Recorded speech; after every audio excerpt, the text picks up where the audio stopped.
Okay, we're ready to go. This is Non-Duality Talk interviews, and I'm finally interviewing Maya Apollonia Rode. I think we've done actually a couple of interviews, not video. That's So right. this is the real thing. And Maya's a musician, you're a poet, a writer, an artist, and you're a creative director of Idea Shanti's organization. You've been doing that for since 2000. And you have a PhD or a doctorate, PhD from the Institute of Transpersonal Psychology. You do workshops, concerts, and exhibits, which express your work as a poet, writer, and artist. And you do guest performances, concerts, workshops, private consultations. Your website is premisespace.com. You want any blanks to fill in on that intro, Oh, no, that's Maya? lovely. I think people know everything they need to know about me now. Everybody knows you.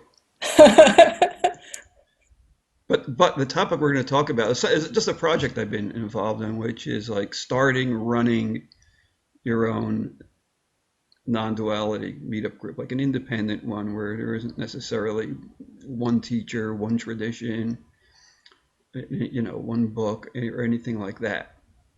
That's the idea. And so I've been doing interviews with people and collecting materials. And we already talked about this on the radio show once. Yeah. Yeah, you called in, and so you made some good comments last time. You seemed quite concerned and passionate and all that about some of the points that you made. And I don't know what we want to go to. You mentioned putting together guidelines, and we talked about leadership and so on. I'm glancing down at notes that I have. And you made a great comment here, quoting you. You said, everybody has the Dharma within them, not just the one at the front of the room. And that's kind of a cornerstone viewpoint of all this stuff. I don't know, where do you want Yeah. to take off Well, I guess I'll just say a on little this? bit about what makes me so interested in your project.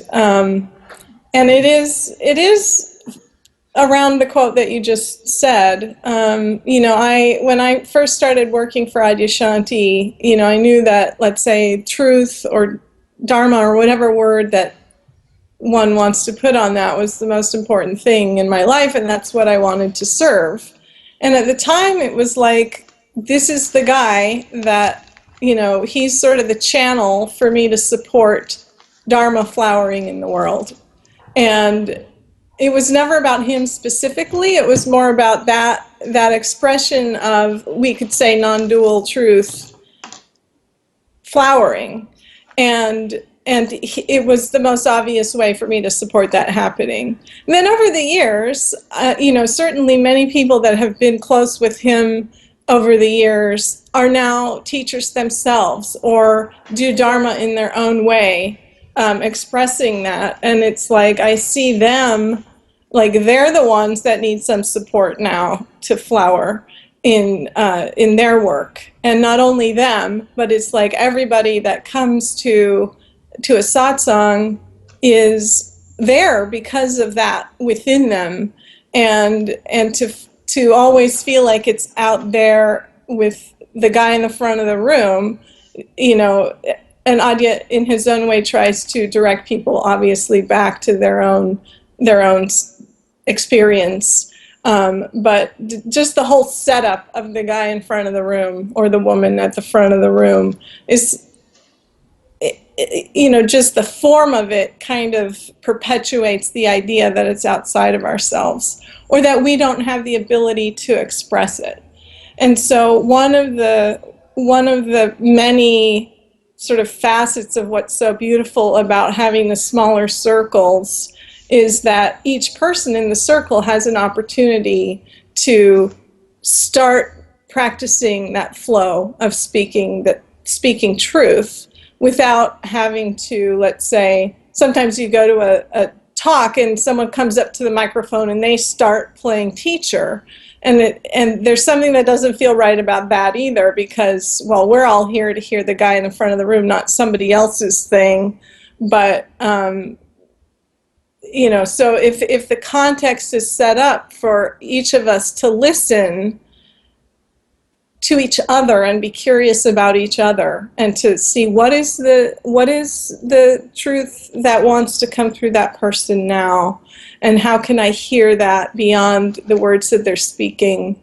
There's something that, as each of us flows that, it's like that's the living Dharma, and that's the whole point, I think, of why would Adyashanti or anyone else be in front of the room speaking that, except to cultivate that flow in each person. So that's one of the reasons I'm passionate about, what you're doing and supporting smaller groups to come together. Yeah, I mean, you've kind of been interested in that support mode since like we met. We met at the Science and Non-Duality conferences a few years ago and started talking. I remember you were really interested in that in a different context. I think you're just supporting Yeah, people seeking some guidance or direction or something, yeah, contact maybe. yeah, for sure. I mean, for me personally, there's the two paths of, doing my own dharma, expressing through music and poetry and whatever form it happens to go, and then supporting others. Yeah, for sure. And so, for example, the guidelines that the thought of that you would put together some guidelines for people, to me is, it's not about making rules. Yeah. It's about helping people that have no idea how to start. There's the people like you that have been around the spiritual block forever and have a certain, let's say, critical mass of non-dual awareness and Mm. a critical mass of social skills and, can talk to, just all of that. Like, you come to the table with a lot. So it's like, for you, comparatively easier to start a group than someone who's really new on whichever levels. And so, I love the idea of guidelines that are really non-invasive, but, holding, like this, like having silence on a retreat. It could feel oppressive, or it could feel like, oh, great, I don't have to worry about all, interacting, and I can just be with my process. So how do we have guidelines that support a mutual opening and a mutual appreciation? You talked about some emails. You've talked about, you use the word container, Yeah. which is a good word. I just need to backtrack because when you were previously talking about the Dharma, I just want to make sure we're covering everything. So I took some notes, some Okay. key words there. I want to make sure I'm letting you elaborate on anything that you need to elaborate on. You mentioned, yes, people need support in flowering. Flowering, that was interesting. Um, because as you mentioned, as Adyashanti said, he points people back to their own experience. So if you're being pointed back to your own experience, you want to flower in that, or flow. My friend James Travers uses the word flowering and flowing as like the same words, the same meaning, Yeah. essentially. And so this this is living your dharma, as I understand it. Then um, this flowering, this owning of your own experience, and bringing it to the context that we're talking about, like an independent group. This, from what I understood that you said, that's living the dharma. Is that right, or is there anything else you want to add to that? Well, just a little comment about flowering and flow. I realized not too long ago, the word flower is spelled flower. Flower. It's Yeah. really the same thing. I think, Okay. Yeah. as a word, it's the same concept. But yeah, I think that to create a group is a creative act, and part of that flowering for the person who's creating the group.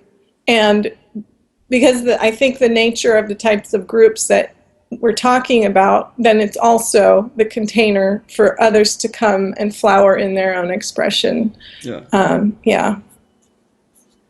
So again, going back to that word container and guidelines, and you mentioned here, and you've said a little more elaborately in emails to me, that and I could probably, if I can find them, if I can find the what I quoted here, I can probably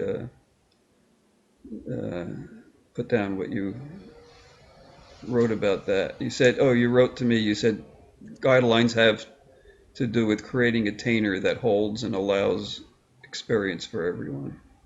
And but that it doesn't have to control that. It's not a controlling thing, the guidelines, more as a framework that you build on and allow freedom. It's more, the guidelines are more for allowing freedom rather than restricting, if I understand Yeah. it correctly. Yeah, for sure. The concept that comes to mind, and I'd love to actually get into a dialogue about what are some of those guidelines. I'd love to hear what you've learned and kind of come up with, and maybe talk about that. So anyone, that's listening might be like, have some practical thing. But the idea of, let's say, a playground. You have a fence around the sandbox so the kid doesn't run into the street and get run over. It's like he has freedom now, or she has freedom to play without worry because of the container of the playground. That's kind of how I see it. So it doesn't have to be a bad thing. Or a restrictive thing. And if it does become restrictive, then it's like, oh, okay, they're older now. They know how to cross the street. Then there's other guidelines like, stoplights and things like that. But yeah, certainly as a mandala maker, that's one of my things. There's definitely the form of the circle itself is nature's container, and when we come in a small group, we naturally form a circle. And even that subliminally and energetically, that alone creates a container. So for example, a guideline that we all probably naturally do anyway is to sit in a circle, right? Yeah, that's what I find to be. We intuitively know that. But if we didn't, and some people might not intuitively know that, I mean, not that you can't be around a square table or something, but it's not like a line of people, like 4 people and 1, that could be useful for an exercise or something. But generally, a circle, like that's a really basic guideline, I would say. It's good to know. Yeah. I'm really curious, Jerry, what you've come in talking with people. What are some of the things that have come up that are themes in how various people, I think, who you've been speaking with are people who have been successfully running small groups. Do you see any themes that are coming up with those? I really need to. I've done several interviews now, and I've put up a nice web page with all of them. And that's something I really need to do, is to have a section of guidelines and kind of harvest them all and put them put them in order, or put them in some kind of order. Just list them. I think I did that somewhere, and I don't know. And if I had done, I could have have it in front of me so I don't have to think. I like to have notes in front of me because you tend to forget. But the guidelines are there. I think almost everyone that started one of these groups that have had them for a few years kind of goes into them. And there's Mark Hovola in Seattle, who's been doing it for about 10 years, as well as David Zinn is in Cambridge, Massachusetts, been having a group for about 10 years, longer than I have, than any of us have. And I think of these guys, and they did beautiful interviews, written interviews, and Mark also did one on audio, and they shared a lot. But I think a lot of it is starting an openness, just the desire to want to meet. So, I mean, the real desire to want to come together, not just something that would be a neat idea, but real desire to do it, real need almost to do it. And then that's really energizes it. So I think that's the beginning. That's a great point. You know, that speaks to one of the basic things of, I'm sure you're familiar with Nisargadatta's sort of statement that the two most important things in the, let's say, spiritual unfolding, I don't know what he calls it, sincerity and earnestness. So what you're Yeah. talking about just now is sincerity. Like, do you really want to have a group together? Yeah. Like, Yeah. that's totally important. And otherwise, it's just some idea that is not really grounded in, you know, the actual movement that life wants to do through you. So yeah, I love that as a guideline. Are Yeah. you doing it just because you think you're supposed to? Well, that's not necessarily the way to start. Can you find, if you feel like you want to connect with the part of you that really wants and needs to have this circle, you know, like that's what I might say to someone that's starting. And again, we're talking with a whole spectrum of people, like someone like you who's starting a group might already naturally work that way. Someone who's in a different place in their path and wants to, like, isn't as clear about that sincerity, or what's the difference between something someone told me is good and what I need to actually do, you know, that person, it might be helped by just this simple thing of sincerity. And it brings up to mind something I said earlier, I think, just briefly. To me, a huge element is curiosity, and to come to each other with sincere curiosity and not necessarily like, I know something and I'm guiding you, like, who is the one that da da da. It's more like, Yeah. I'm curious about what's your experience of who you are. Like, that would be a right time to say, who are you, you know? Anyway, sorry, I think you want to say Yeah. something. Not necessarily. Yeah. Again, you're pointing to sincerity in that you know, asking who someone is. It's you know, you're asking again with that sincerity. Your curiosity, I think, and it's curiosity, for me, it's curiosity to see how a group like this would go. I mean, I've often said that, you know, I've been on the internet since around 98, and I've said before that, you know, I could have gotten out after about 6 months, but because I felt I started a group, a very intense email forum, and it was, I could see the wheels were rolling, it was on its own. And I could have disappeared, but I felt that the only reason I stuck around was out of curiosity to see where it's all going, where all this Interesting. non-duality stuff is going. I didn't know. And then, you know, all this stuff happened, you know, conferences and everything. Yeah. So a lot of the reason I'm here is just curiosity to see where it's all going. So curiosity is, yeah, I think is very important for this. Yeah. You know, real curiosity. Yeah, real curiosity. Yeah. And so what are some other things? I'm going to Well, try to milk it out of you. no, I think once you have that sincerity and so on to get started, then there's practical things, just like, you know, how are you going to publicize it? I've recommended going to meetup.com because they provide great tools for organization. It's a great source. It does cost some money. Comes out to about $12 a month, Oh, but it varies in different countries. In India, it's $2 a month. You know, so it varies by country. I think those are the extremes, $2 and $12. But alternatively, people can even start a group on Facebook. You know, that's free, and yeah. that's what Mark Hovala in Seattle just uses Facebook, doesn't use Meetup. I mentioned David Zinn in Cambridge; he uses Meetup. A lot of people use Meetup.com, so I recommend that. It's a practical guideline, and within that, there are other guidelines on, you know, perhaps what keywords to use, how to write up your Meetup, how to, you know, interact with people that are joining and so on. So there are practical guidelines on how to run a meeting, you know, when to have a break, what to serve at a break, even things as simple as that. Those are Mm-hmm, practical mm-hmm. things. And again, and something else that's a little less under one's control is the formation of what I call a core group. I think it's really important. A core group's just at least a minimum of two people who share the same vision, the same sincerity, passion, and all that.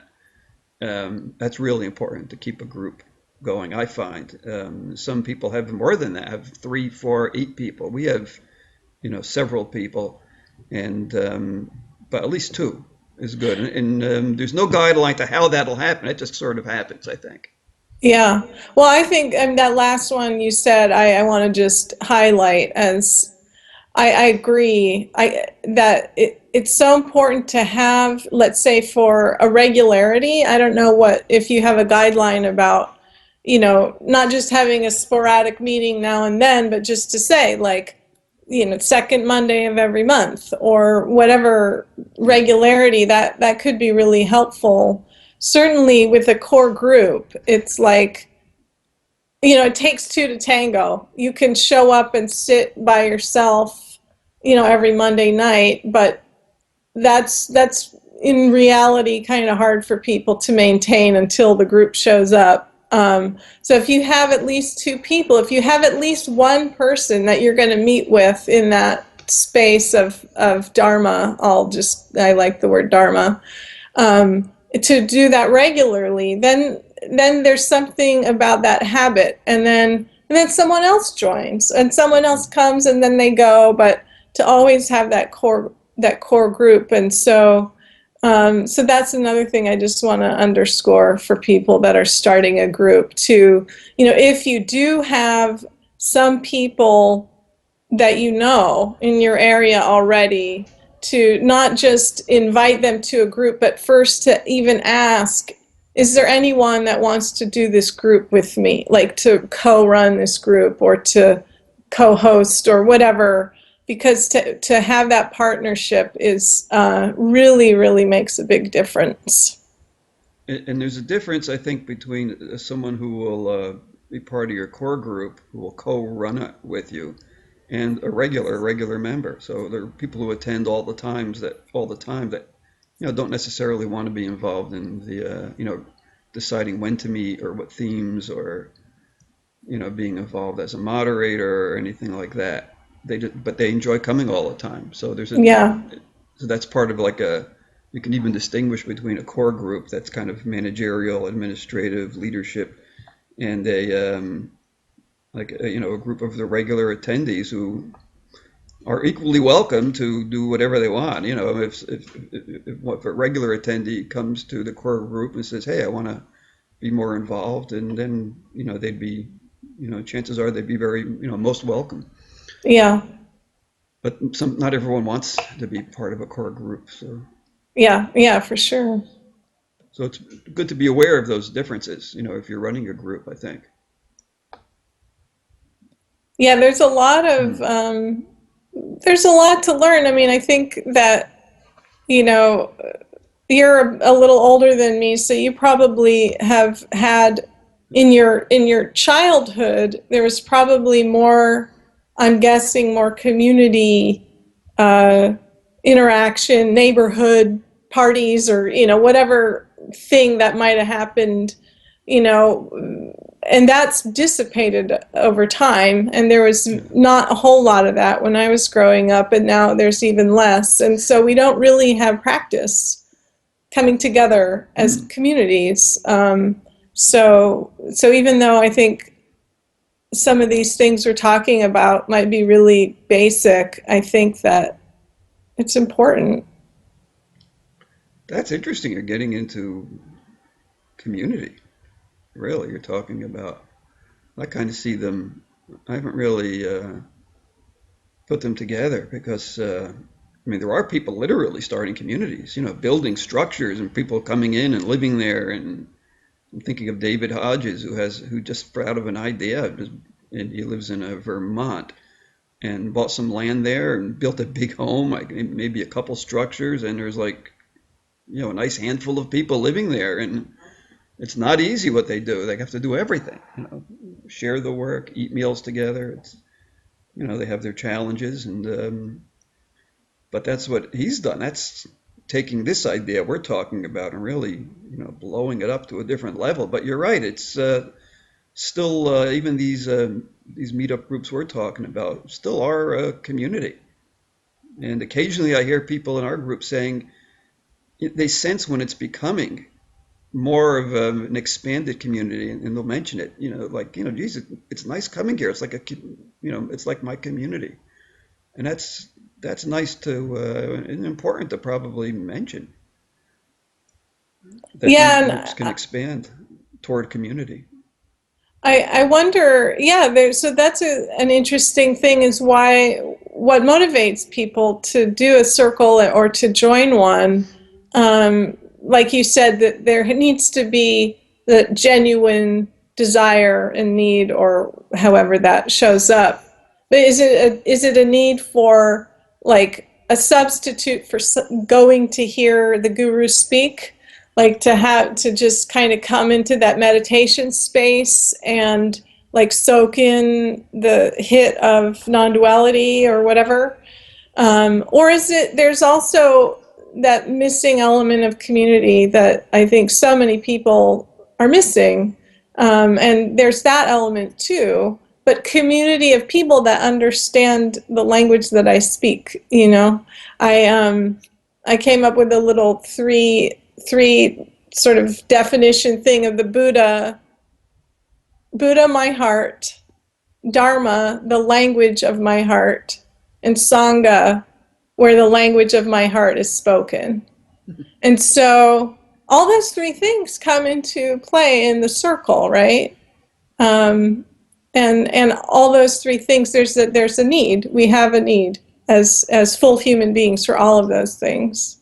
So Yeah, that's nice. yeah. You're an artist, a poet. And one of the things I'd like to also just sort of point to as who is the fellow in Vermont? David? David Hodges. Yeah. David Hodges. Um, yeah, I have some friends who live in Vermont, and I'm secretly now thinking when I'll go visit them and we'll take a trip to see David and his place. Yeah. I've had a vision of doing something similar to what he's doing, I Yeah. think. So that would be lovely to see how that's going. But one of the things that I see, again, as an important part of the circles that we're talking about is that, and this is part of what I would feel moved to do somehow in a sort of longer term vision, is like, okay, we have all these small groups of people that are sort of popping up in different places around the world, and one of the services and functions that you're doing, Jerry, is that by having sort of like, oh, everyone knows who Jerry is, like, oh, Jerry kind of gave me some guidelines, or I listened to his interviews and that helped me grow my little thing. And so then the person in Hungary and the person in Texas, they have a connection through you, and whether they know it or not. And there's something like I would love to see, all these groups having that virtual connection where they can start sharing. So not only you're starting your little core list of guidelines, but they might share stories of what worked in their circle, or like to really come together to connect these smaller circles so that they feel like they're part of a bigger community of like-hearted, like-minded people. And there's something about that connectivity that I feel is so potentially powerful, and I think inevitable, given technology and whatnot. Inevitably, all these little groups are going to be connected in some way, and whether or not that's thought about right now. But yeah, so I think that's one of the reasons why I love that, because it's those core groups that have that the glue of connectivity, and the glue that community, like true community, is so strong. Like, who wants to leave that? Who's going to forget a true friend, even if they move away? You know, there's that glue of love, maybe even that it's like, yeah, I don't know. It's sort of the pockets then come together. I'm not quite getting at it, but I No, think you're feeling it. I'm feeling, and what I'm feeling is that's, I mean, I've been involved on the internet groups, and you have that with the online groups. But when you're in person with people, it's really that glue, I think, is lot thicker, a lot, uh, and the whole intimacy of the group is really much greater when you're meeting in person. I mean, much Yeah. greater. And when you combine groups around the world, there's if the people in each group are aware of the other groups and some of the people within them, I think it's really can be a great, yeah, that you beautifully described, a great enhancement of a feeling of community.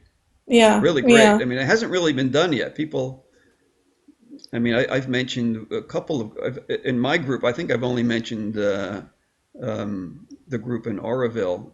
India is the only other group I've mentioned. I don't think people are that aware of these of other groups, and that can be done. It just hasn't really been done yet.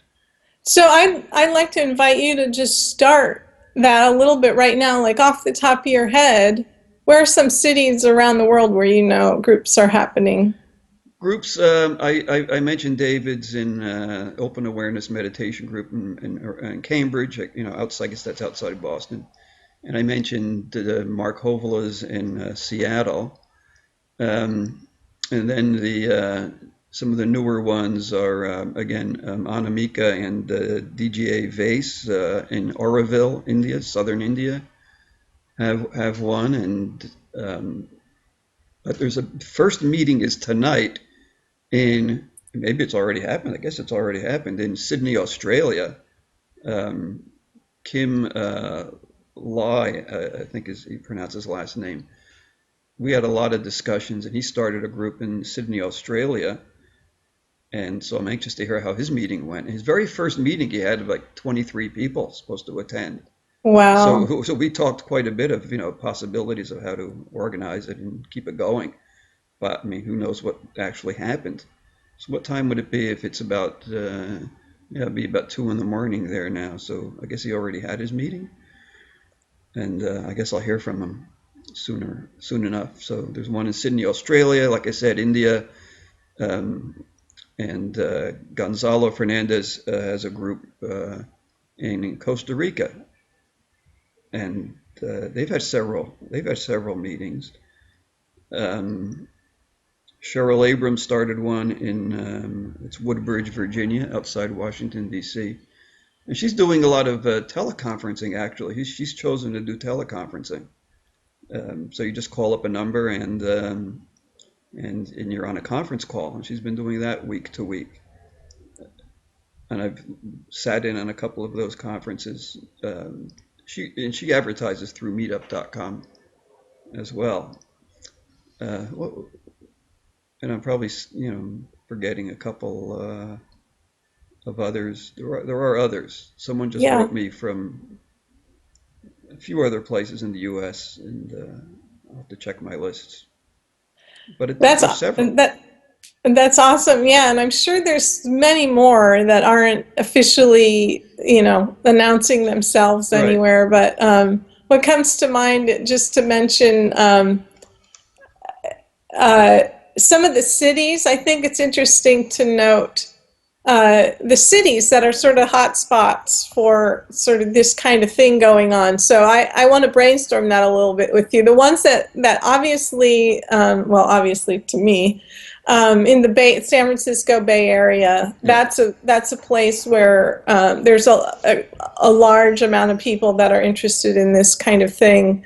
Then other places I think of what's the obvious ones to me are where Adyashanti goes to teach, because there's a critical mass of people in those places. So like Portland and Seattle and Vancouver and Boulder, there's Yeah. a big community in Boulder. I mean, I don't know if it's close knit, but there's a lot of people Yeah. there. that are interested in this kind of thing. Then in Asheville, is it South Carolina, and where else? Do you know some of the cities around the world where there's kind of a mass Well, of people that yeah, I are mean, all interested those in you've this? mentioned, I think really most notably would be the Netherlands, Amsterdam, and that's in some of these big places. I don't even know if they have these kind of groups that we're talking about where they're really independent. I don't know if they do. They're all a lot of them are very teacher based. So Yeah, interesting. And in Australia, like, is it Melbourne or Melbourne's, yeah, that's where Bob Adamson is at, and so that's right? he's the center of that community, and I guess there's others. Um, um, yeah, Yeah, that's something where else? I feel like if I had more hours in the day, I would totally, and maybe I will, start just a listing. So, like on adyashanti.org, there's a gatherings page where people who want to start gathering specifically to, work with Adyashanti's teachings. And there's, I think, like 150 or so listed on there. Um, and that's wonderful. And Mm, it's like also, I'd love for there to be something much like that, but that wouldn't necessarily just be about Adyashanti's yeah, teachings. And it makes sense that that's how that website needs to present it. But yeah, obviously, there's other great teachings and teachers and people who sincerely want to share that circle of Dharma in their. I would love to see something like that. So I don't know. Maybe you and I can talk a little more about that. mm, I need some motivation. I would love somebody who could really help with the technical setup of that sort of thing. I think a couple people getting together mm. to work on that kind of project would be really wonderful for everybody. Yeah. You're talking about just like your own group locally, or I mean, how would it manifest what you just talked about? Oh, well, I'm just thinking, there's like to set up something online, like a listing Yeah. website where, hey, you have a circle. So sort of like Oh, yeah. Meetup, but for Dharma circles. Yeah. Yeah. Yeah. Yeah. I have a web page where I have listed some of the groups and also Oh, you do? these interviews that I'm doing. I haven't really publicized the web page yet, but Do it's you want at to publicize it now? Does it have an easy URL? yeah, it's a nonduality.com backslash meetup.htm. I still use the HTM. I got it when I write up this interview. I'll put the link down. But I'm Great. starting to do that. Other hotspots, by the way, I want to mention are like the UK, of course, is a big hotspot for non-dual activity, and Germany too. France as well. Actually, a meetup, one of these independent meetup groups has started in southern France, but they haven't really got a meetup going yet. But it's on meetup.com, but they haven't really started yet. And that's another one.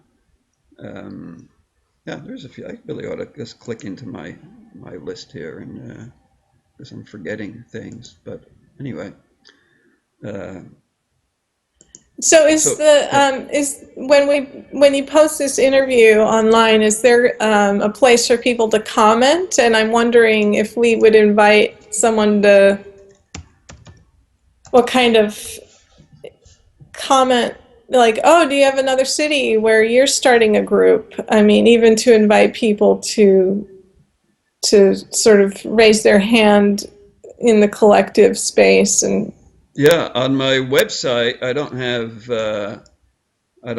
and I'm looking at the website now. I don't have a room for comment, but I have a blog, so I can put the meetup this meetup page on my blog, and of course, there's room for for comments there. So here's my list of non-duality meetup groups. Yeah, I've got that. Everything I've mentioned here. Don't think I forgot any. There's one in Fort Lauderdale, Florida, the Fort Lauderdale Adherents of Non-Duality, Michael Walker. There's one in Fullerton, California, Orange County, the Orange County Non-Duality Meetup Group. Non-Duality Pittsburgh, run by Jim, just has one name, Jim. And yeah, I mentioned the one in France. And one of these groups, it might be the Fort Lauderdale one, I've talked to him, I think it was Michael. He does a lot of, he'll show videos and so on. And I talked to him about, well, you know, why do you have to show videos? And he said, well, this brings up something we've talked about. He said, well, people who are just new to this and just beginning, maybe that's the best way to get people into it, by showing the videos and showing the teacher in front of the room and, you know, the established teachers. That's his thought. He'd like to go to a more independent group, but he says a lot of his people are newer, and he's choosing to introduce non-duality through these videos of well-known teachers. And so that makes sense. But I think this is something we've talked about before, is how do you, when you were on the radio show, how do you bring new people new to the whole teaching of non-duality? How do you bring them into this in the context of these independent non-duality meetup groups? Yeah, I mean, I love the approach he's taking with the videos. You know, I think that a big part of what I think works about what he's doing, certainly given who he is and what his understanding is that he's holding it as, it's not like these videos are like that we have to follow these people, but it's like these people are good at conveying this. They're better than me at conveying it. You know, I can be present with someone, and I can, you know, there's a naturalness, as with you, you know, just it's like you are who you are, and there's something totally true about whoever you meet with. But when you get someone like Eckhart or Adya or, you know, Isaac or whoever it is that's on that video, it's like they're on the video because they're good at it. They're good at talking about it in words. And so that's great for people that are new to it. And so I love using that. It's like it's using the tools that we have available to us, and then after the video's over, then we talk about it. Then we say, what did you get out of that? And the person who's new or whatever, who's not the teacher, they have a chance to express the Dharma that got lit up for them. And that's their moment of expressing. And because we've all listened to the video, we have a context of understanding what each person is saying a little more easily than if they just had to come fresh out of the gate. Then what did they mean by that word? Or like, you know, it's like then it sort of establishes a common language of the night that we can meet in that space. So I'm not against the speaker at the front of the room, particularly because they're good. They, you know, it's poetry, right? But I'm just sort of, all right, I'm against the idea that it's only up there, right? Or that there's not an opportunity for the listener to also speak or whatever. So, yeah, I think that's great. Yeah, that's great what you just described. I think it's important. And I like the way you described it. You know, which part? The whole section on you know, looking at using videos. I mean, everything you said there, I think was important. That was great. Yeah, there's also, as we've talked, you know, different types of groups coming together. As you know, there's the people that already have been around the teachings for a while, and they want to come together in community, but they don't need the Buddha to tell them what's so anymore, you know. there's that kind of group and that kind of dynamic. And then there's the kind where we need to hear the Buddha's voice a little bit to come together in that space. So, and something else, yeah, and I really like how you're using the term, the understanding of Dharma in your, throughout this, because you have a very, beautiful touch with it when you use it, that I think comes from an understanding of what Dharma is. So it's really, you use that term very effectively. Oh, good. That's your thing. Yeah, I know Anamika and DGA and Oroville Group, they show, I mean, they have a strong independent streak, but they will show videos, maybe 2 or 3 minutes from a couple different teachers. So, yeah, I mean, it's, it's important, but I like the way you set the context. And actually, Jerry, I hadn't thought about, because I'm so used to the Adyashanti gathering concept where they'll watch a video together or whatever, like a whole 2-hour video.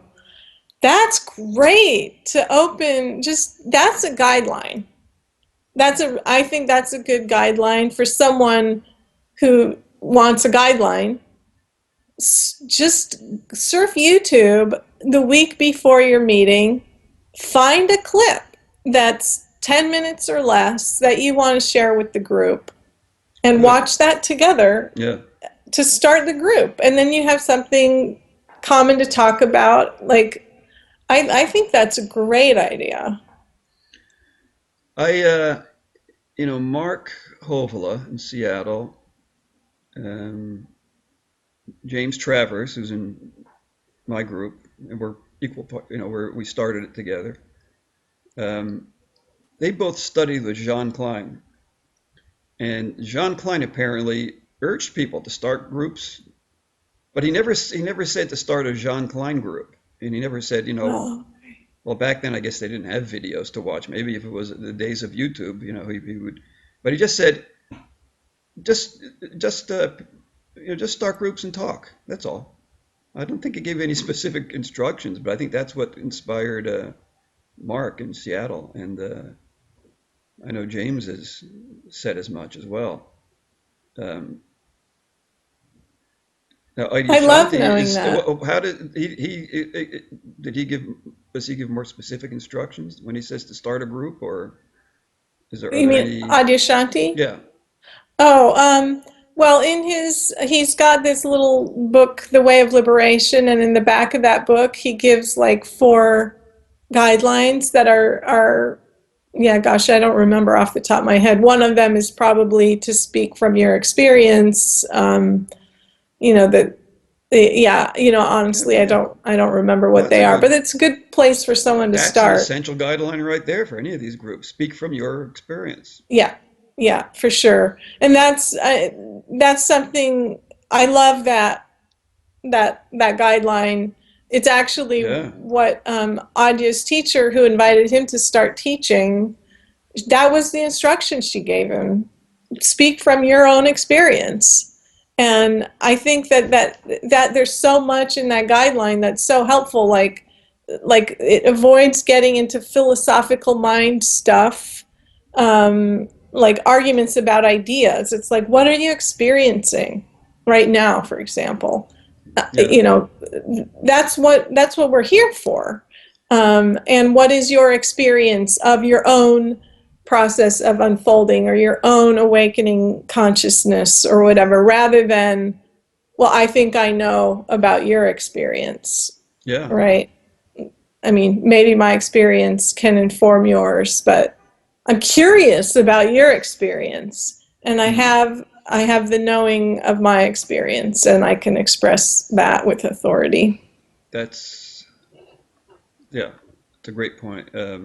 What was the other one? Something I like to say in our meetings is that, you'll hear all kinds of people talking about all kinds of things, and all kinds of books will be recommended, and you'll read all kinds of stuff, but everyone's responsible for their own awakening, their own experience.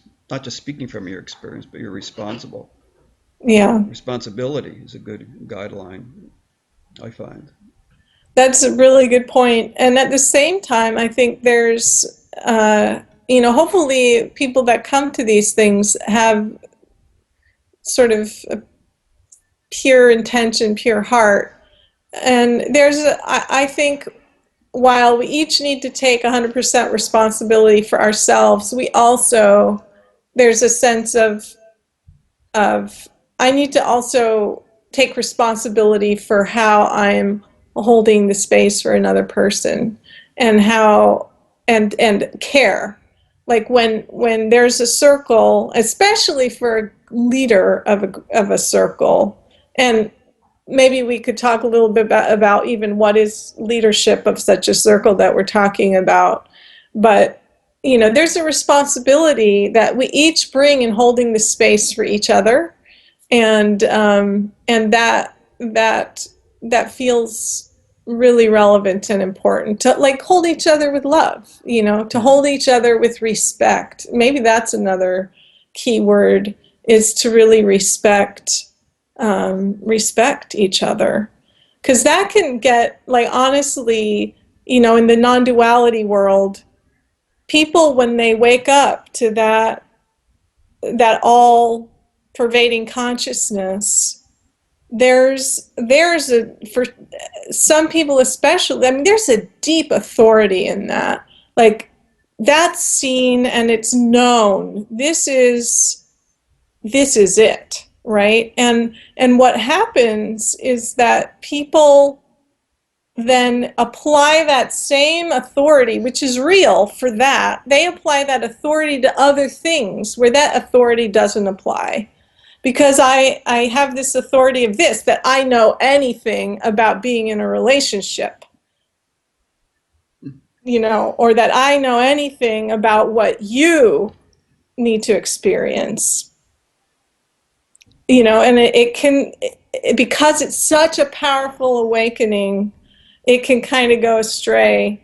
And so I think the word respect is a good pointer. Like, if you're not respecting the person that you're talking to as just as much of a Buddha as you are, that's a red flag, And so I love the word respect as one of the guidelines. I love that. It's essential. It's really essential. It's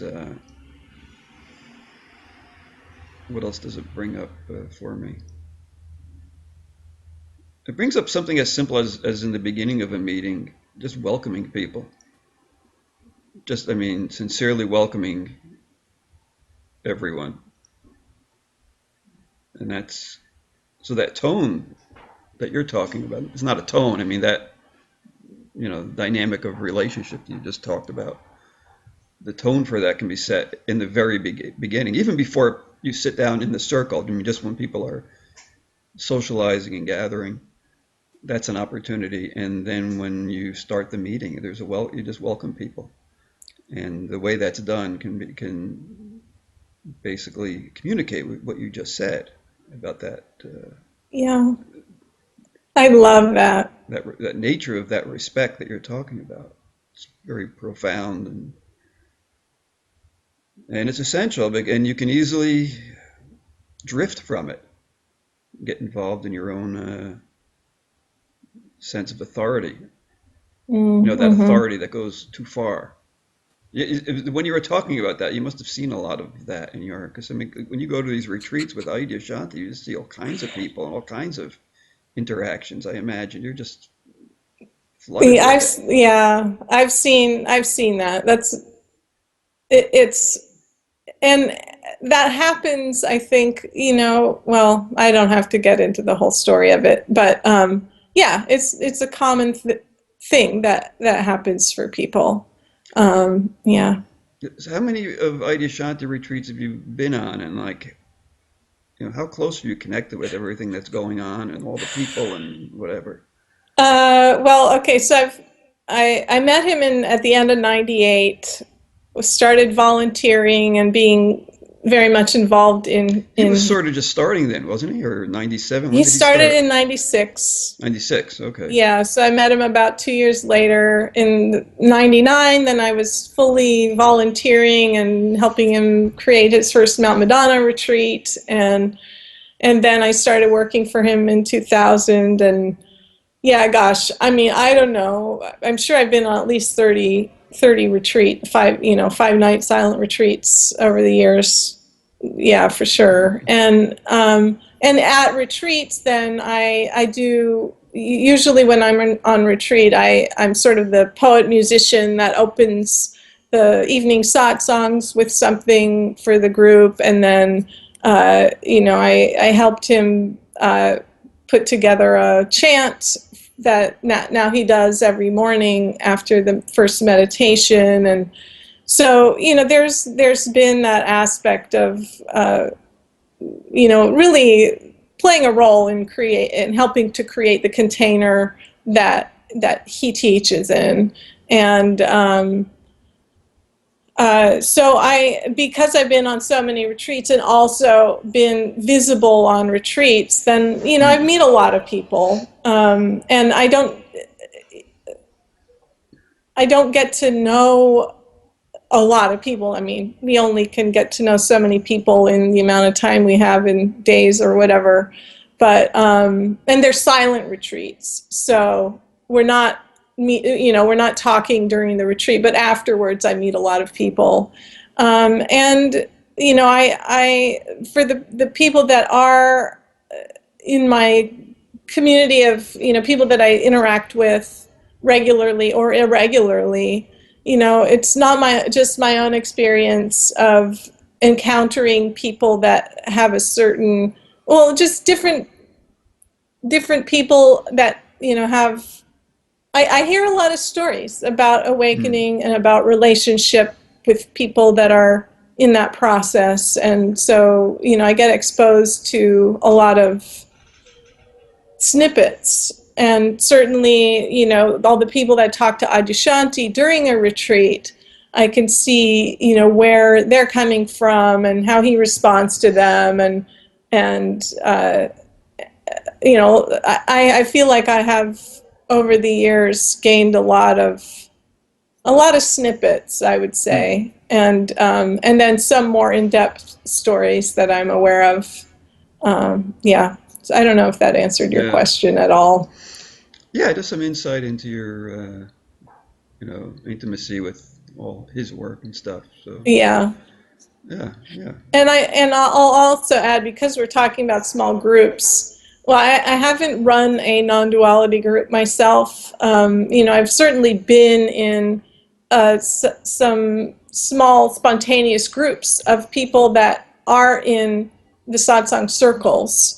So and before that, when I studied psychology, we had a lot of different sort of group process experiences, and I've been involved in different groups over the years, and I'm aware of the kinds of dynamics that can happen when there's not guidelines, or when there's not clear leadership, or when there's not a good enough container. And so that's why I think I feel so passionate about giving some helpful guidelines, not restrictive, but helpful guidelines that will really help support the flowering of these mini communities, really. Yeah. Oh, that's great. Yeah. Yeah, giving you valuable insights and based on your experience, I think. Yeah. Yeah. Yeah. So what else do we talk about now? You're the interviewer. I have to look at my notes, and maybe I'll edit out the portion where my eyes are drifting down, but probably I won't edit it out. Oops. So, I do a lot of interviews. I never use notes. I prefer not to use notes if I could and just talk. But on this type of thing, I have to make sure I'm covering different. Well, here's the thing, topics. Jerry. So, Adya's going to be on Super Soul Sunday. Do you know about that? No. Do you know Oprah Winfrey, right? Yes, I know Oprah. Yeah. She's in my room, Oprah. Make me a cup of coffee. Anyway. So she interviewed him, and he's going to be on her show Super Soul Sunday on Easter. And let me tell you, she uses notes, and she's the queen of interviewing, Jerry. Yeah. So, there's Yeah. no problem with the note thing if you There's want different. Well, I them. find there's different kinds of interviews. Some are just want to get into it, but something about a person, beyond words, and there I don't like to use notes. And then there's something that's more, informational. We have to get some information, so I have to have some notes. I want to make sure I cover everything. This is a topic with So, different points and information. may I ask you a question about your series of interviews? Yeah. What is your intention for the state? Like, obviously you have a topic, but is there any kind of intention, or what are you hoping to get out of these interviews, or to provide the community through the interviews? Just to make it feasible and easier for people to start a group. That's all. Great. People just want some guidelines, I guess is a word, just to make it available and probably, and maybe I probably haven't stated it, but you mentioned it, and that's to give an opportunity for all these groups to be aware of each other, Right, and maybe right. somehow it'll all come together. Although I'm not promoting that or even suggesting it in any way, really, but it'll happen as it happens, if it wants to happen. Um, yeah, like I'm real interested in what's happening with the group in Oroville and the guy in Sydney, Australia, Kim, and Gonzalo there in Costa Rica. We all, I'm really connected with those people, and we're all sort of connected with each other. And the guys in France, they haven't really started yet, but we're all interested in what each other's doing. Yeah. So Yeah, that'll, but primarily just to give tools to start a group. It's just something I'm interested in. yeah, yeah. Hey, Jerry, I realized there was something that I have, unless you know what you want to talk about next with your notes. No, no, no.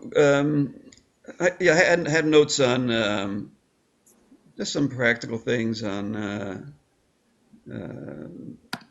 how we deal with any kind of problems in a group, or I don't know. Um, it's okay. No, yeah, go ahead. What were you going to say? Well, actually, I think that how do you deal with problems in a group? That's Good. an important question. I don't know that I have any brilliant responses, except to say, to me, the guidelines exist so that problems don't even Yeah, get cultivated. Like, that's an important thing, you know, element of why I'm wanting to have guidelines for people. But have you run into problems? well, I think that's something that I've discussed or other people have mentioned is when a discussion gets conceptual, when it gets away from talking from your own experience, like you were mentioning earlier, when it gets away from that and gets conceptual or gets dealing with more psychological concerns, how what how does that play out? And I think some people just let it play out on its own, and others might jump in and say, well, how does this who is the one who has this concept? Who is the one who has this psychological problem? And try to bring it back on track. So some people would be more active in trying to bring it on track. Others might let it just play out on its own. But it's good to be aware of when things are getting off track. Just to be Yeah. aware of it's important. Well, I think that one of the what you're saying, on track and off track. It's like, what is track? You know, Yeah, that there's, to come into a circle. It's like, what's the circle about? For some circles, not what I think you're talking about, some circles come together for the purpose of psychological healing and expression, for example. That's on track, right? And so, to be clear about what is this circle for, and for anyone new to come in to know this is what this circle's about. It's about speaking from your direct experience. It's about this and this, and it's not about this and this. You know, if that's what it is. I mean, each leader then plays a role in what is it that they want to hold. what container do they want to have? Are they fluid enough or even want to contain, to leave enough space for someone to have their psychological process? Or do they know, you know what, that's not my forte, I can't really hold that kind of space. That's not really what this group needs to be. I mean, people need to deal with their psychology. To say that's not spiritual or like to somehow judge it in any way, that's not true either. But to say, you know, that's not what we're really set up in this group to do, then that would be a way to, you know, help contain the process. But I think the word track, I mean, that means something, and if it's an unconscious meaning, then I don't know if that's super helpful.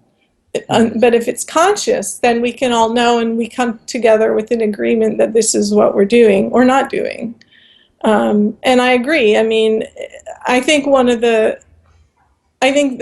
thing in both of those cases where there gets to be like some kind of mental dialogue about something that kind of is removed from direct experience of reality and is just like talking about reality,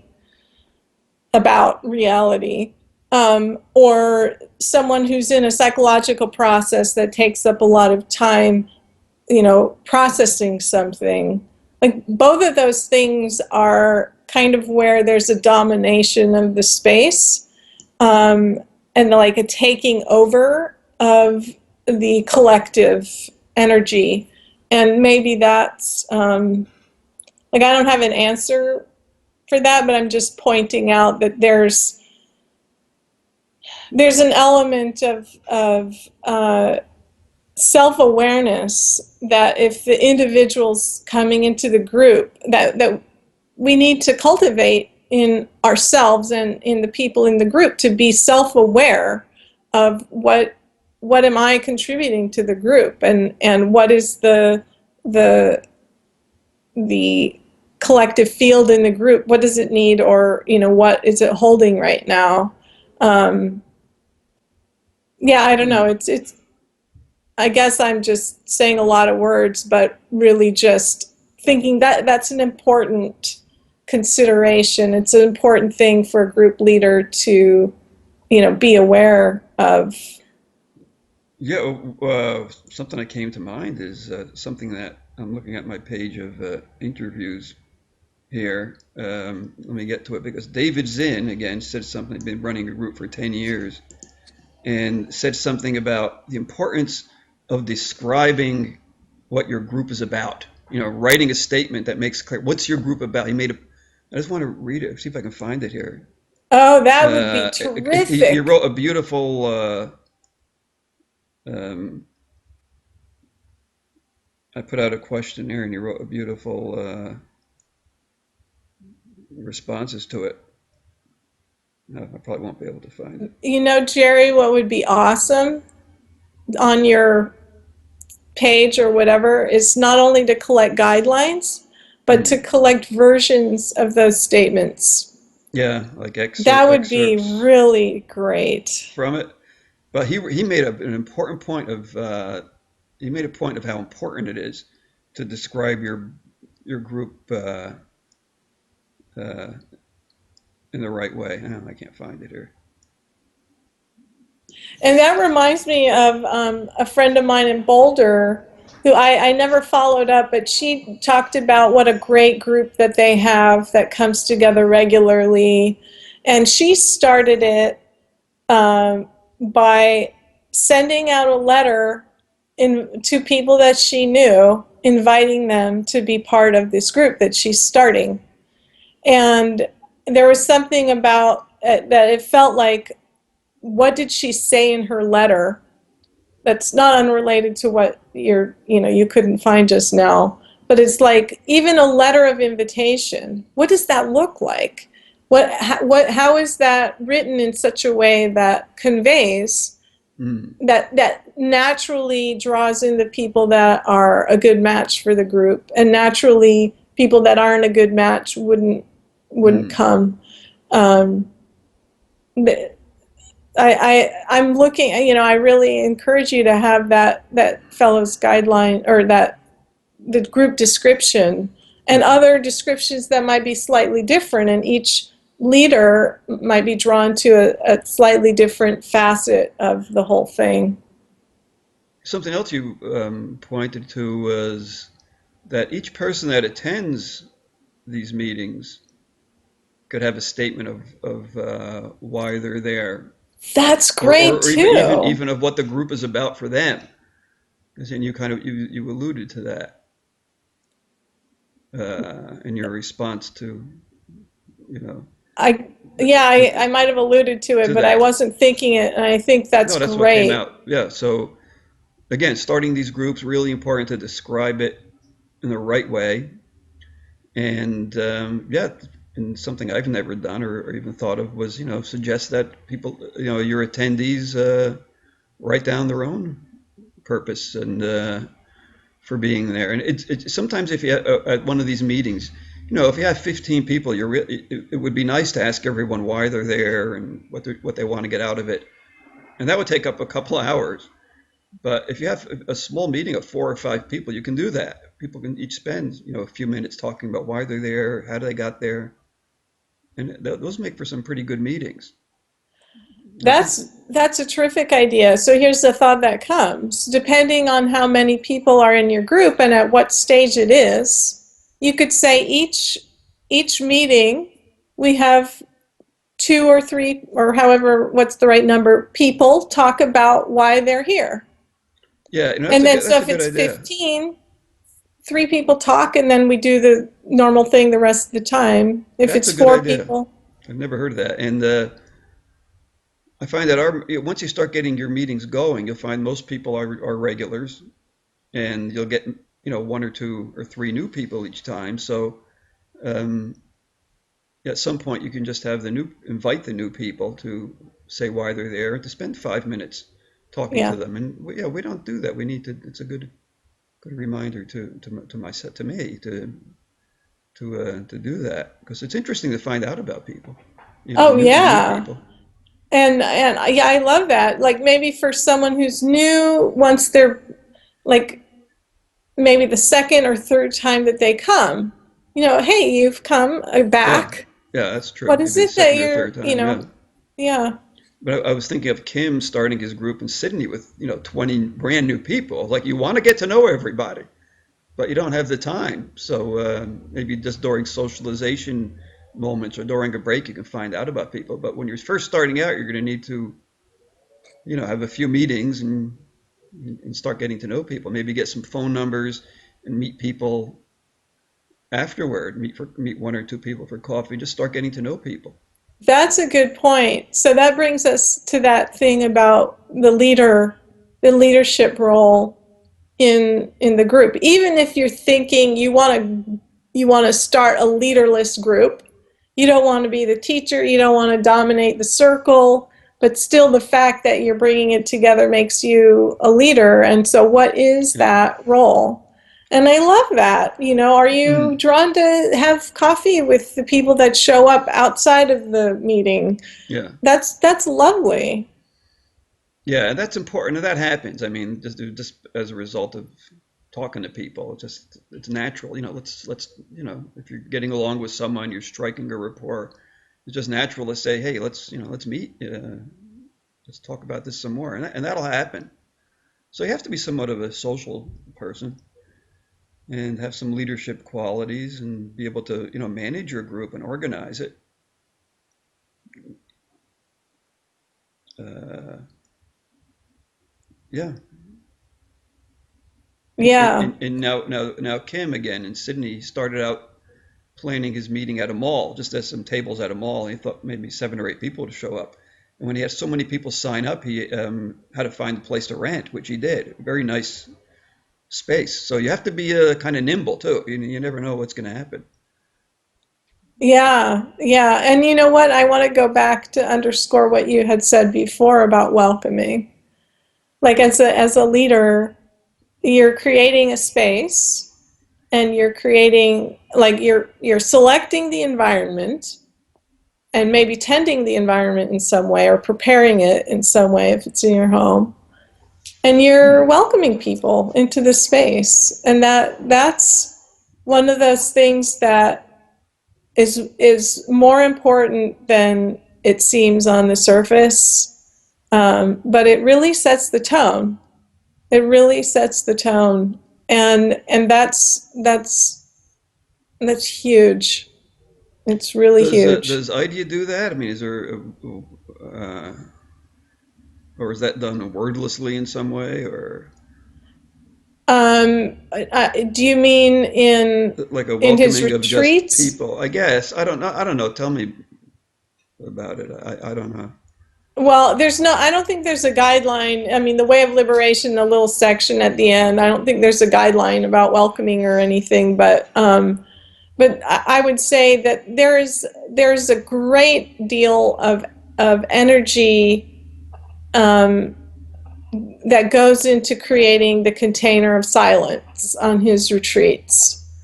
And that's the container that's Yeah. cultivated. And within the silence, it's like, and then silence is understood to be the greatest teacher and the greatest teaching. So it's, there's a lot, there's a long orientation at the beginning of the retreat so that people can maintain silence during the retreat and give themselves and each other that silence. And not to say that silence has to be, is the ultimate retreat container, but that's the one that he uses, and it's a very powerful one. Okay. And so, in terms of welcoming, I think welcoming happens sort of by nature. I'm not sure how it is that the people who volunteer to help make the retreat happen, including the people that volunteer at the registration table, there's a welcoming, like these people are there because they love the space of retreat and they know the value of it and they want to support it. And so that love of what we're doing together kind of feeling, like someone that walks into that retreat space and is there welcomed by the person that's doing the registration, there's that natural welcoming that happens Hmm. because people are serving out of their own gratitude and joy of what we're doing together. So I think that happens that way. I mean, Yeah. the specific welcoming. Yeah, and Yeah. that makes sense. The whole thing is permeated with welcome. Space is welcoming itself. I can see that as you're talking about it. So Yeah. so to actually welcome the people and say, well, I want to welcome you all here. I want to. That might come across as a little wooden and a little just Oh, unnecessary, right. maybe redundant or unnecessary Well, or he artificial. Maybe I don't probably, know. I don't know. I can see where that might be the case. If everything is already obviously welcoming, there may be no need to say it. yeah, I didn't think about it that literally, but he probably does at And the then again, he beginning. probably Like, does. What do I know? I've never been to any of them. he, at the beginning, like during his first talk, I'm sure he says something Probably welcoming. does. Like that's just Anyway, so, but I think we made the point about welcoming, so people can think about it, or. yeah, for sure. I'll say one more thing about welcoming Yeah. because it's that important. So a friend of mine, she was really good at throwing parties, and I was curious because I like to have good containers and every once in a while have a party. What makes that work well? And she said, well, my mother-in-law taught me. So one of the first things she said about throwing a party is she said, when the doorbell rings, you go and you answer the door and you make every guest feel welcomed. There. And that was her key to throwing a good party. Ah, It's that important. I think that's what I'm saying Yeah, yeah. So you're a in natural, a way. Jerry. I think that I'm going to remember that because I think that's important. Sometimes, Yeah. sometimes we just sit in our group. The people that get there early sit there. then other people wander in, and hopefully everyone feels welcome when they walk in. But I think that's something I'm going to remember, and that is a guideline right there. When one of your guests walks in, welcome them again sincerely, and make them really feel welcome. That's a good guideline. That's we were able to boil all that down at least to one practical Yeah. guideline. Yeah, And welcoming can happen in different ways. What's your style? I'm a hugger. yeah, And so that's how I might welcome someone. But then again, if it's set up that, we're going to come together in silence and just walk in quietly and join the meditation, then welcoming doesn't look like let me get up every time and hug somebody, yeah, right? So it's just like it's just the spontaneous, just the intention of welcoming, and then maybe when the circle does open for speaking, then you welcome. Oh, you're new. Hi, what's your name? Or like, yeah, there's different ways just to be authentic about it. yeah, yeah, yeah. Very Yeah. good. That's some nice practical stuff there. Great. And you're keeping your list of guidelines, right, Jerry? You're I writing got it. them. I have them. I got to like pull them together. Okay. So, the other Yeah. thing I want to bring in is the sense uh, of good questions. So this is something I've been working on recently. I'm going to do a little presentation at a small conference that's coming up. If people aren't aware of it, actually, I'll put a little plug in for the Center for Non-Dual Awareness, Yeah, I'm which aware of it. is run by Adam Chacksfield uh, and others. And it's a group for people who, and I'm using the word Dharma, or people who share non-dual teachings or Dharma in whatever way. It could be that they're teachers, or could be that they just share it over tea with people, or just intend to, or whatever. It's an organization for such people to kind of be together and talk to Mhm. each other and share ideas or whatever. So they're having a retreat in Portland. Oops, we froze up here. Can you hear me?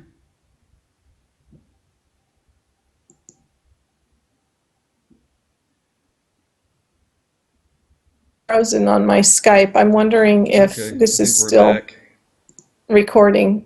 Okay, are we back? Still recording. I think that I don't know if I can edit that out, so just a few seconds. Okay, okay.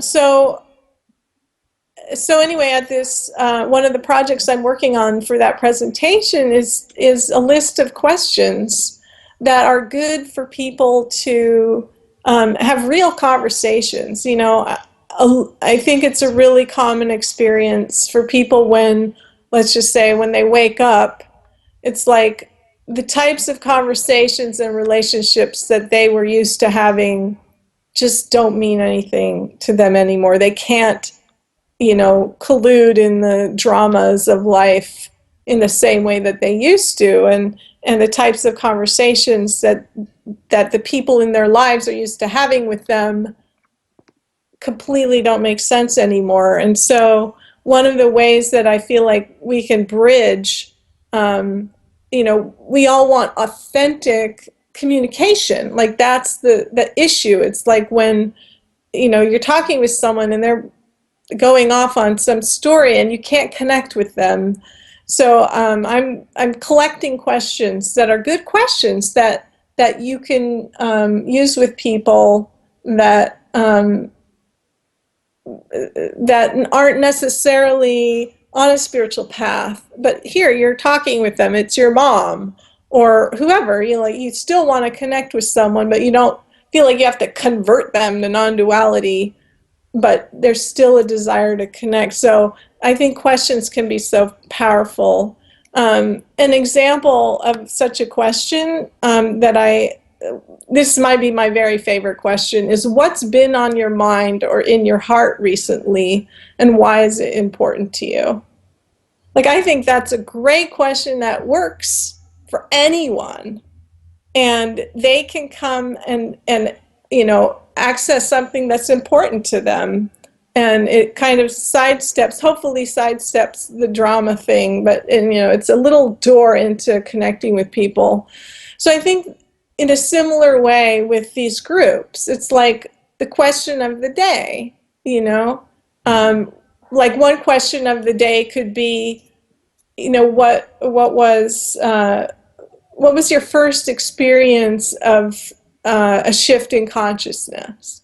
And maybe a few people talk about that, answer that question. That's interesting. I think we all there. I think that maybe it's just me, but it seems like there's a curiosity about each other's unfolding, and how is consciousness flowering there, and how did that start? Do you have any favorite questions that you ask people? I don't think so. Uh, It just spontaneously comes in the moment, Favorite probably. questions. Yeah, I can't think of any favorite questions. I mean, that would happen like in our group, or even if I'm doing interviews. Um, I don't know. Okay, well, can I offer you some questions, or Definitely, yeah. offer I guess I should have them. people, I mean, not you, You but know, offer, just because I'm working on this list, and I was thinking about which questions would be relevant, not necessarily, not to ask my dad, but to ask of people that are in like a circle, like what we're talking about. What one I like is about, it speaks to living what you've realized, right? Like that's something that we face after there's a shift in consciousness. Okay, how does this actually move in the world with integrity and that sort of thing? So a question I like about that is, how do you find the strength to do what you know in your heart is right? I think that I would love to hear people's answers to that question. Um, yeah. another one is, think of someone who touched you deeply or made a big difference in your life, and share a story about your experience with them. Or what's the best piece of advice or teaching that anyone has ever given you? What would you say was the most profound moment in the story of your spiritual unfolding? Here's one that I learned recently from a woman who talks about mutual awakening. Patricia Albert is her name. What are you experiencing right now? She had us do these dyads where we would just talk to the other person and say what we were experiencing right now, and then we got into groups of four and we spoke, what are we experiencing right now? And it was a profound coming into the bigger space together. um, Even a simple thing like, what's your favorite quote? Hmm. What's your favorite spiritual teaching quote? Like, that would be fun, I think, in a group like that. What confuses you? What is your process of tapping into your intuition or inner wisdom? Describe a time in the past when you were confused and what you understand now that you didn't know then. Or tell a story about how a shift in your consciousness or perspective has impacted someone in your life. Or what was the most defining moment for you in the past week or so? Anyway, these kinds of questions, I think, like, I love to hear the answers to those questions. And so that's part of it for me, which goes back to the sincerity and the curiosity. Um, so that's the thing. I think if these questions are interesting to you, then ask. If they're not, then don't. But I think Hmm. it's the question is such a powerful thing. Yeah, no, what you just laid out there is a great contribution to all this, I think, and just the idea of thinking of good questions is important. And any one of those questions could be the theme for an entire, meeting or several meetings. Yeah, for sure. Like the favorite quote one, that could go quick if everyone just says their favorite quote, but Yeah, then each quote, like why is that their favorite quote? Because there's so much depth of meaning in it, and then you get into a conversation about that. you can go on and on. Yeah. I mean, that could be another guideline even, we talked about starting each meeting potentially, if you want to do it that way, with a short YouTube video that becomes the seed of some conversation, or each week invite a different person of the group to bring in their favorite quote, Yeah, and then that's the seed of the meeting. yeah, yeah. It's great ideas. Yeah, So, and I get that I tend to like to have the container, and that other people, another leadership style might be to have it be more open and fluid. And so I'm curious because that seems more like how you've been approaching it also because of the mm, critical mass I know that you have in yourself and in the group that you're bringing. mm. There's not that same kind of container needed. But I'm curious how does that more fluid thing unfold? Like what kinds of things do you guys end up talking about? Uh, well, we always have a theme. Each meeting has some kind of a theme. The theme is almost an excuse to Okay. just get together. Because there's really only, I think there's only the one thing that we talk about. Um, what's true, what's truth. Um, are you speaking from in the most bottom line way? Are you coming at things or approaching things in the most fundamental way? Um, yeah, I think that, but I think that beyond the the talk and beyond the words, it's what's really important is kind of the feeling of presence in these groups. It's like the silent retreat is kind of like going on alongside the uh, the retreat, and I mean the spoken part of the meeting, and it's like that presence is always there, and that's what the meeting's about. So it's not so much what we talk about, but it's what's beyond that, and I like to point that out in the meetings, and something that's I find is important um, is sitting in silence in order to recognize and feel and know that simple beingness. That's really the teaching. It's like I guess you were saying about Adyashanti. The silence is the teaching. So that's what the meetings are. Really, I guess any of them would be about. Yeah, I'm so glad you So said that.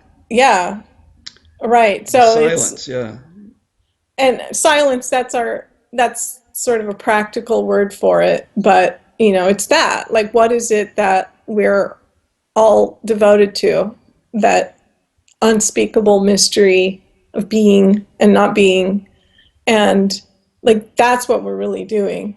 And I love that. Yeah, the words are an yeah, excuse. It's like the words are like, if all communication is this, the words are like this little part of it. I don't know if you could see my hands. yeah. I Like, could, yeah, yeah, yeah. No, I'm just thinking that even not just the words, but even the actions and the doing. Like I'm doing, yeah, whether it's this interview or all the work you do. You can work, 20 hours a day, and it's all a small thing in a way, a really small thing. yeah, yeah. I'm so glad you brought it back to like just what are we really So doing that's, here? yeah. So that's,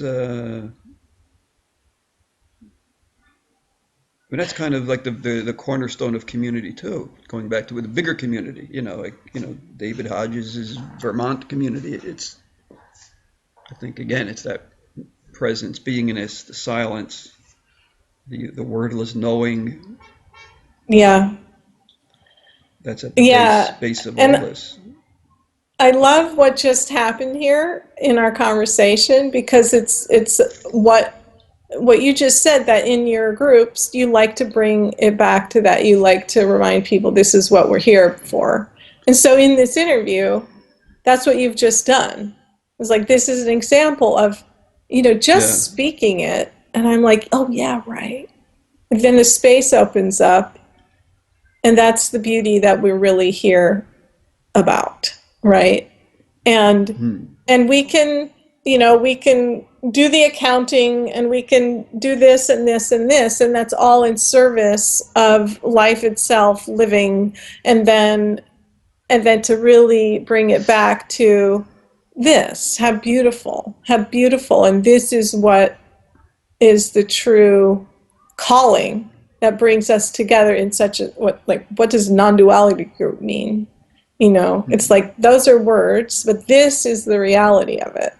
And yeah, so, and there's the fluidity of, you dance and you play, and you have the fence around the playground, and then Yeah, whatever it is, this is what it's about. And so then that brings the obvious guideline, which I would say would be to have some silence during your group.